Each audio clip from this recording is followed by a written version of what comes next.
هذا هو الشخص اللي باين بالفيديو في قرية البيضاء. مين انت، شو اسمك؟ أنا اسمي أحمد بياسي من قرية البيضاء، مواطن عربي سوري. مين اجى عليك ونزل كان بالضيعة؟ اجى علي أول ما فات علينا الجيش بحجة تفتيش وذهب من دون اعتقال أي شخص. وفجأة اجوا وراء عناصر الأمن والمخابرات، قاموا اجوا سحبونا من فوق، ربطونا من بالساحة وصاروا يدعسوا علينا ويسبونا ويشتمونا، صبوا أعراضنا وذلونا، وصفونا بابن الزانية. في حدا اجى معهم؟ اجوا كثير معا من اهالي الضيعة المجاورة، ونحن بنعرف اسماء، واحد الاسماء بنعرف.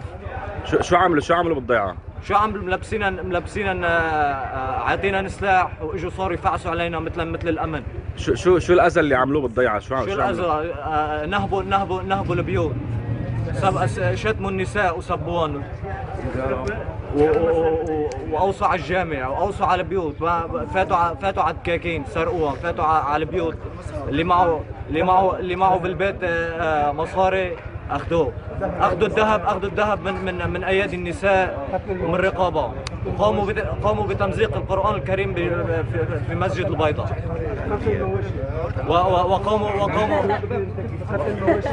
وقاموا بقتل الماشي عند المزارعين في قرية البيضاء، وقاموا بإطلاق النار في الهواء.